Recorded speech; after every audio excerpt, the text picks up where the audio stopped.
Sometimes the soul falls so silent that no word, no feeling remains to name what's inside. At the center of your being, the heart begins to listen to itself. And Ibn Arabi says, "When love begins, the tongue grows silent and the heart starts to speak." But if your heart is still quiet, if you still haven't burned for another or for yourself, then listen, because within that silence lies a hidden calling. According to Ibn Arabi, love doesn't rise from emotion, but from a state of awareness. That's why he says, if you cannot fall in love, it's because you have not yet known yourself.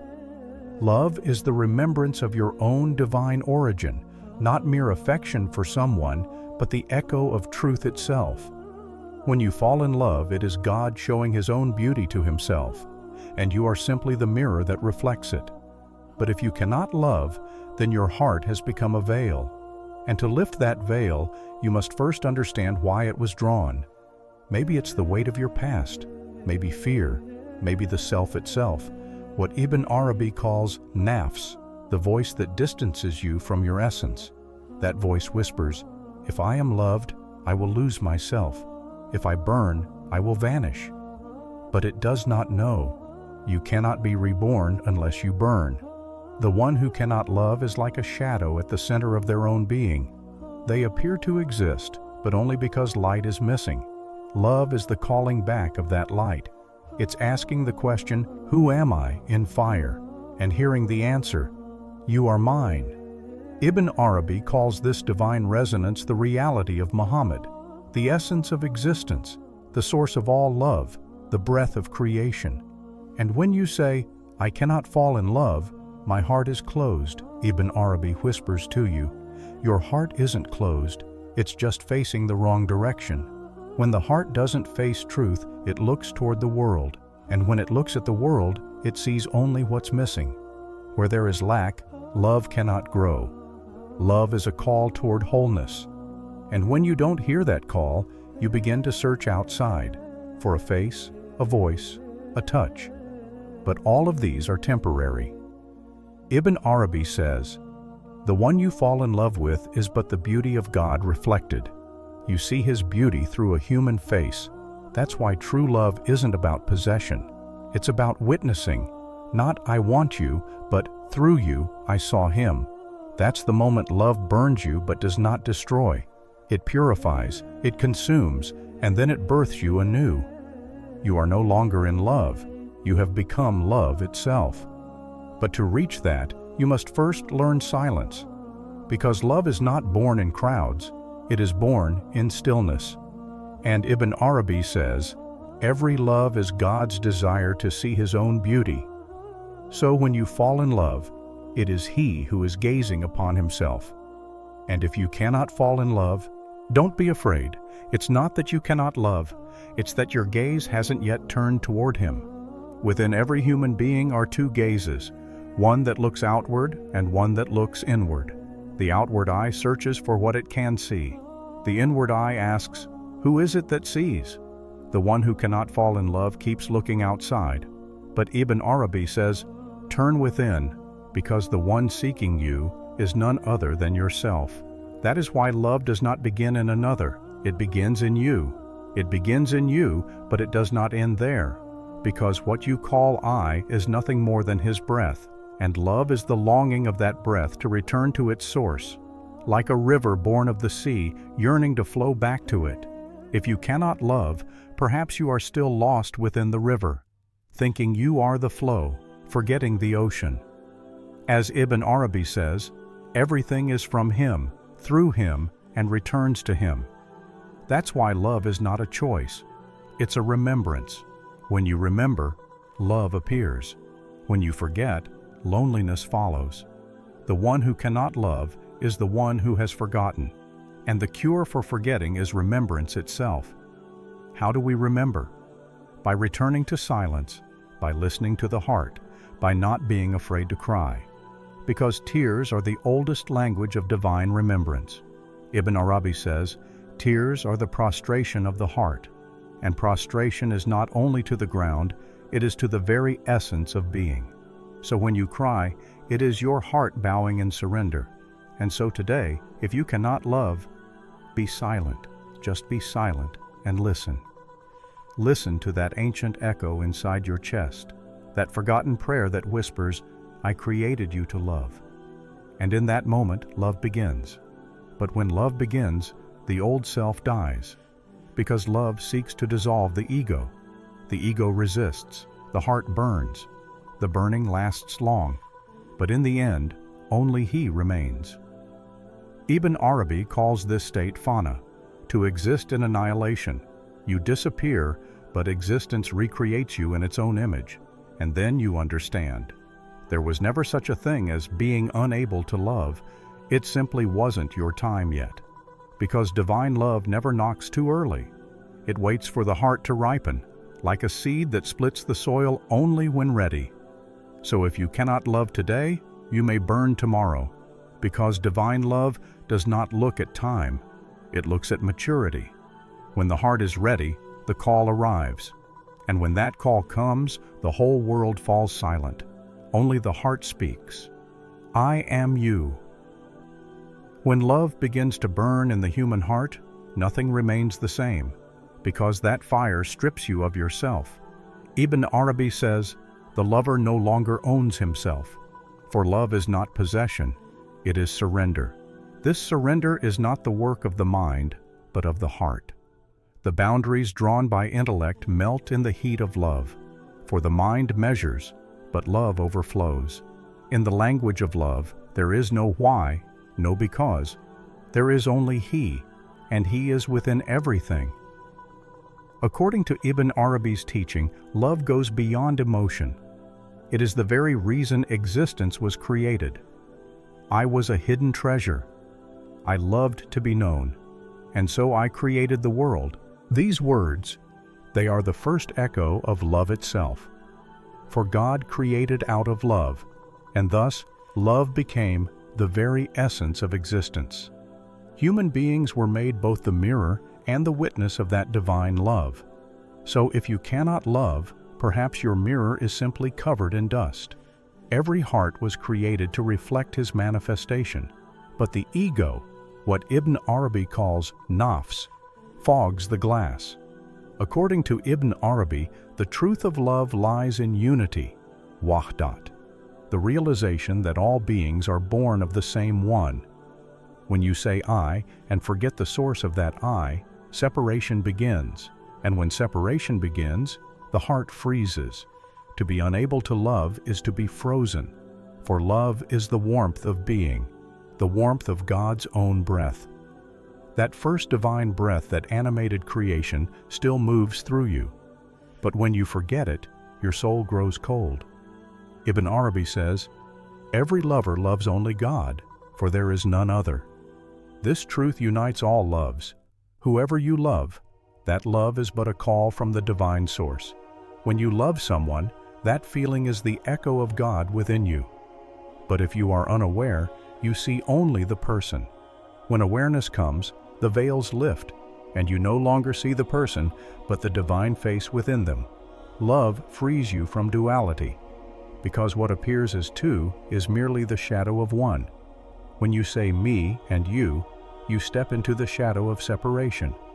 IBN Arabi says, duality is the name of ignorance.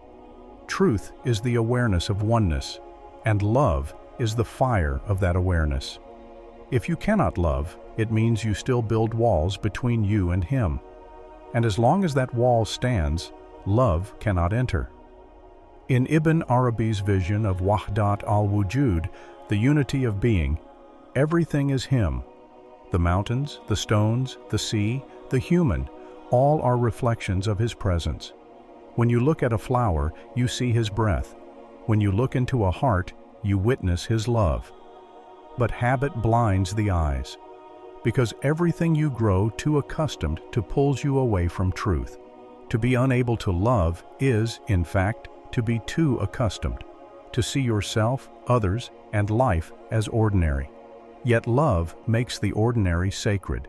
It turns a single glance into eternity, a single word into prayer. Love pulls you beyond yourself. and until you step beyond yourself, you cannot reach truth. That's why Ibn Arabi says, "The lover is the one who loses himself in the beloved."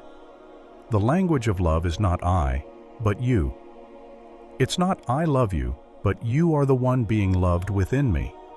This understanding draws the soul closer to God. The one who cannot love is the one still trapped in the I. The ego is the greatest veil before love. But love dissolves the ego, melts existence, and what melts is not lost. It is found in Him. This is the state Ibn Arabi calls fana, to exist through annihilation. Your absence becomes the doorway to His presence. Think of a candle. It gives light only as it melts. So too is the lover, enlightened through burning. The one who cannot love is the one afraid to burn, but no heart that refuses to burn can ever give light. Ibn Arabi compares love to a mirror. He says, "When you gaze into that mirror, you do not see yourself, you see the truth." But holding that mirror requires courage, because to see the truth is to forget yourself. And that forgetting begins with the death of the ego. The one who cannot love is the one who fears this death. Yet in Sufism, there is the call to die before you die. It means to leave the self behind and be reborn into reality. According to Ibn Arabi, death does not exist, only the lifting of veils. And love is the spirit that lifts those veils. When a heart truly surrenders, love is born. But surrender is never easy, because the human always seeks control. The one who cannot love is the one who cannot let go. They want to know, to understand, to manage everything. But love demands faith before understanding. Without faith, there can be no love, because love is the secret of trust. If you cannot trust God, you can never truly trust another. And the heart that cannot trust cannot love. Ibn Arabi speaks of this trust as aman, inner peace, surrender, fearlessness. The heart that loves does not fear. Where fear ends, love begins. Because love is the highest form of trust. Even when the lover's beloved becomes their enemy, the true lover still sees only him within them. That's why love never judges, but the one who cannot love always does, because they are still fighting for their self. Yet love is not a case to win, it's a call to return, a silent walk toward God. And in that walk, there are no roads, only direction. And the direction is where your heart looks. Ibn Arabi says, "Wherever your heart turns, that is your Qibla." If your heart faces the world, then your Qibla is the world. But if your heart faces Him, then everything becomes an act of prayer. The one who cannot love, their Qibla is still. That is why love is a change of direction, from the inside to the outside, from the outside back within, and then back to Him. The truth of love is not movement, it is transformation. Just like the dervish turning in the sema, the more he turns, the more he dissolves, and the more he dissolves, the more complete he becomes. Ibn Arabi calls this the secret of the circle. Everything turns, for all existence comes from God and all returns to Him. Even the beating of your heart follows that rhythm of return. So as long as your heart still beats, love is still there. You just haven't noticed. To notice love is to learn how to see. But true seeing doesn't belong to the eyes. It belongs to the heart. When the heart sees, the eyes cannot be deceived. When the heart is blind, the eyes cannot find truth. That's why Ibn Arabi says, "The eye of the heart is the place where God looks." To be unable to love is to be distant from that divine gaze. But every distance is also a call. And if you hear that call, the path begins again. Being unable to love is not a weakness, it is a preparation. Because God lets you thirst first, so that you may know the worth of water. Love does not come easily. The heart must first learn to burn, and only then can it be filled with light. So if you cannot love today, perhaps you are learning to burn. Perhaps God is keeping you waiting, because an unripe heart cannot carry love. Ibn Arabi says, everything is beautiful in its time. What comes too soon is still unripe. Love is another name for ripening. The heart cannot shine without burning, and a heart that doesn't shine cannot be the mirror of God. To be unable to love is simply to be unripe, and to ripen is to pass through the fire, a fire kindled by patience. Patience is the doorway to love. Those who endure eventually arrive. Today, people seem more connected than ever, yet they have never been so disconnected. We cling to screens, images, and sounds. Everyone speaks, but no one listens. Everyone looks, but no one sees. If Ibn Arabi lived today, he might say, "You have not gone far from him.